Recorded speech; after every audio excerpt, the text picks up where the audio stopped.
The disliking of or hatred towards gay people is known as homophobia. 100 years ago, the discrimination against the LGBTQ+ community was far worse than it is today, although these issues are still very much so present. But what is the LGBTQ+ community and what does it stand for? First, we have the L, which stands for lesbian. This is when a woman and another woman are in a relationship. Next, we have our G, which stands for gay. This could be used to describe a woman and a woman, but is most popularly used to describe a man and a man in a relationship. The B means bisexual. This is when an individual is attracted to the same gender as well as the opposite gender. Next is T. This stands for transgender. This is an individual who changes their cisgender to another gender that they identify as. And finally, we have the Q, which stands for questioning or queer.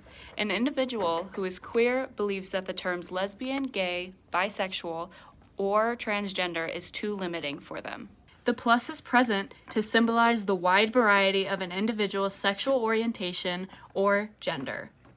As of June of 2015, gay marriage was finally legalized in all 50 states, which sounds great, right?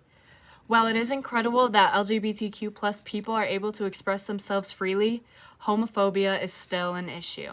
Did you know that 1 out of every 4 LGBTQ people have experienced discrimination in their lives?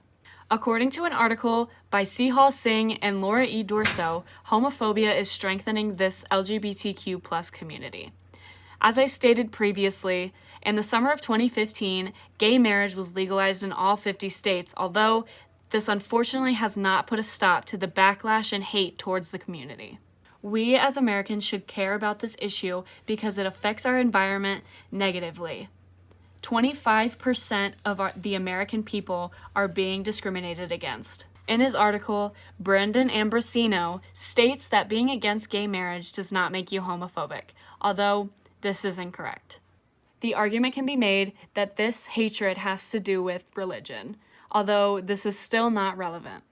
Homophobia is most popularly present in the Christian religion because many believe that the Bible states relations must be between a man and a woman. The main idea behind this started with the story of Sodom and Gomorrah in Genesis 19. Despite the linguistic history of the word sodomite, Genesis 19 does not state anything about homosexuality or mutually consenting adults of the same gender expressing their love and desire towards each other. This issue could possibly be solved by teaching individuals, especially children, the real meaning behind these stories. Edgar T. explains the extreme amount of discrimination against LGBTQ+ students in the Philippines. From 2012 to 2013, this hate drastically spread. We should care about this issue because while the Philippines continue to struggle with homophobia and discrimination overall, as Americans, we are allies with the Philippines. This could very easily ruin our reputation as an accepting and loving place. Homophobia has been an issue for far too long. 100 years ago, the discrimination of LGBTQ+ people was far worse than it is today, although these issues are still present.